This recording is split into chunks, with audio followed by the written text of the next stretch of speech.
So hello guys, welcome to the new truth roast. अब देखो, हर उम्र के बच्चों के लिए द टर्निंग पॉइंट वाला मोमेंट अलग अलग होता है। उसी तरह से एक 15 साल के बच्चे के लिए ये मोमेंट तब आता है जब वो देता है बोर्ड एग्जाम्स। तो आज हम करने वाले हैं कहानी समय, मेरा मतलब स्टोरी टाइम। तो चलिए सुनते हैं ट्रूथ रोस्टर की कहानी, एक 155 सेंटीमीटर वाले बंदों की जुबानी। देखो, बोर्ड्स एग्जाम के लिए मेरे इतने ज्यादा एक्साइटेड होने का सिर्फ दो रीजन थे। पहला इसलिए क्योंकि इसके बाद मैं अपने यूट्यूब में कंसिस्टेंसी ला सकता था, और दूसरा इसलिए क्योंकि बोर्ड्स एग्जाम के पहले वाले जो प्री टेस्ट में मेरी क्रश बिल्कुल मेरे साइड में आके बैठी थी, मतलब cut to cut left side में। तो मुझे लगा इस बार भी कुछ ऐसा होगा। जाना की किस्मत बड़ी खुदी चीज है, साली कभी भी पलट जाती है। पर हुआ इसका ठीक उल्टा। मेरे दोनों साइड के रो में बिल्कुल डिफरेंट स्कूल के बच्चे भरे पड़े हैं।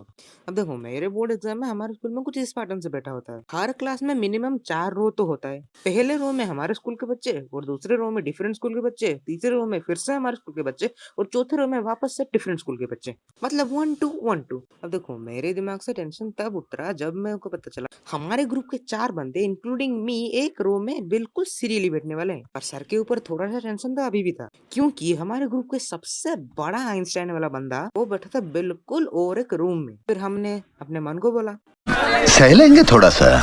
और फिर क्या था, 11 महीने की चुगलखोर मस्ती और 1 महीने की पलंग तोड़ मेहनत के बाद आ गया वो ऐतिहासिक दिन, बोर्ड एग्जाम का पहला दिन। अब जैसा कि तुमको पता होगा, मीडिया वाला को जैसे ही पता चलता है कि बोर्ड एग्जाम स्टार्ट होने वाले हैं, ये सारे के सारे स्कूल को ऐसे कवर करते हैं जैसे इनके लड़की को किसने भगा लिया हो। उसी तरह से हमारे स्कूल में भी आए हुए थे। अब बाय चांसली न्यूज में मेरा फोटो आ गया। ये खबर हमको पता थी नहीं, ये हमको पता चला हमारे गाँव से। हेलो, आपका बेटा बोर्ड एग्जाम दे रहा है, बहुत ही बधाई हो, 15,000 लड्डू हमारे गांव में भेज दीजिए।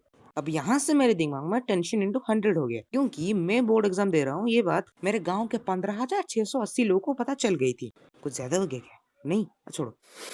अब देखो, पहला पेपर था हमारा अंग्रेजी, मतलब English. And you know I am a very big Amit Bhadana fan, so I can eat English, I can bat English, English is my language. देखो, मेरे सारे पेपर्स कैसे गए हैं तुम्हें बताऊंगा हूँ नहीं, पर ना मेरे साइड में एक लाठी पड़ी हुई मिली है, वो तुम्हें टूटी हुई मिलेगी, और मेरी 155 सेंटीमीटर की हाइट तुम्हें 150 सेंटीमीटर में मिलेगी। अब देखो, पहली दिन हमारे जो इन्विजिलेटर थी उसने हमको कुछ चांस दिया था कॉपी करने के लिए, पर हम तो ठहरे महात्मा गांधी, हम तो कॉपी करेंगे है नहीं, पर हम कॉपी कराएंगे। हमने भी सोचा छोड़ो, जितना आता है उतना लिखेंगे, पर उतने में ही मैं सेटिस्फाइड था, मेरा चलेगा। पर टर्निंग पॉइंट आता है इधर। मुझे घर जाके ये पता चलता है कि मेरे पीछे के पीछे बच्चे के, जो कि ऑफकोर्स मेरा दोस्त था, उसका पेपर मेरे से ज्यादा अच्छा हुआ है। इसके बावजूद कि वो मुझसे देख के लिख रहा था। तभी से इसके बाद से मेरे अंदर का गांधी मर गया, और फिर जन्म हुआ एडोल्फ हिटलर का।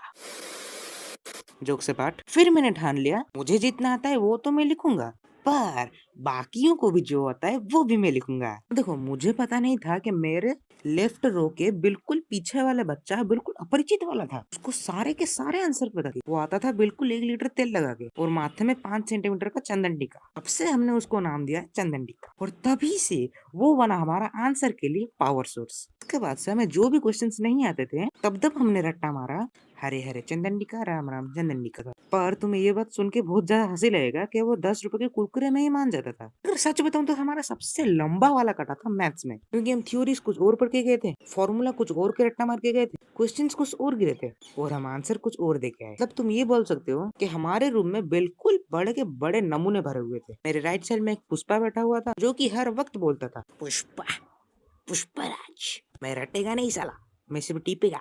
पर इसके पीछे हमारा और एक इंसिडेंट होता है। चलो मान लो मेरे पीछे S1 और उसके पीछे S2 का बच्चा बैठा है। तो क्या हुआ ना, S1 का बच्चा S2 को अपना आंसर नहीं दिखा रहा था, तो ऐसे में S2 भड़क गया, और S2 की हाइट थी 200 सेंटीमीटर। तो ऐसे में उसने बिल्कुल खड़े होके ही कॉपी करना स्टार्ट कर दिया। तो ऐसे में इन्विजिलेटर ने उसे देख लिया। इन्विजिलेटर उस पर चिल्ला रही है, ए बच्चा क्या कर रहा है, खड़े होकर कॉपी कर रहा है। उसको वो कितनी गाली वाली देती है, पर S2 को ये बात सुनाई नहीं देता है, क्योंकि वो पीछे बैठा होता है। S2 को लगता है कि ये इन्विजिलेटर किसी और को चिल्ला रही है, इसीलिए वो बिना किसी को बात सुने कॉपी करता रहता है। और वो उस दिन इतना लकी था, वो इन्विजिलेटर कुछ किया भी नहीं। 1 मिनट भाषण देने के बाद चुपचाप बैठ गई। मतलब आग लगी चाहिए बस्ती में, हमारे S2 अपनी ही मस्ती में है। पर ऐसे ही एक सीरियस घटना घटती है हमारे स्कूल में। इस चीज के अगले ही दिन न्यूज में आता है कि हमारे स्कूल के 23 बच्चे चीटिंग करते हुए पकड़े जाते हैं। जिनमें से 3 स्टूडेंट हमारे स्कूल के थे और वो तीनों थे गर्ल स्टूडेंट। पर तुम्हें बात सुन के हिसेस के गिर जाओगे कि वो कैसे पकड़ी गई। तो क्या हुआ ना, कागज के चिट्स को उन्होंने इधर उधर छिपाया हुआ था। अब ये चल रही है समर सीजन, तो बार बार होगी इरिटेशन, तो वो खुजली करती हुई पकड़ी गई। तो वो इमीडिएटली उनको बाथरूम में लेके गई और सारे के सारे चिट निकलवाई। क्या आंटी, क्या है, बीटेक्स मलहम लगाओ, खुजली से बचाओ। So that's it for today guys. अगर आप वीडियो लाइक करो, कुछ ज्यादा अच्छा लगे तो सब्सक्राइब करो। ऐसे वाले वीडियोस के लिए मैंने एक नेक्स्ट सेगमेंट स्टार्ट कर रहा हूँ। इसके नेक्स्ट पार्ट भी बहुत जल्दी आने वाले हैं, इसलिए बेल आइकॉन भी दबा के रखो। हम आपको मिलते हैं किसी नेक्स्ट वीडियो में, तब तक के लिए बाय बाय एंड सी।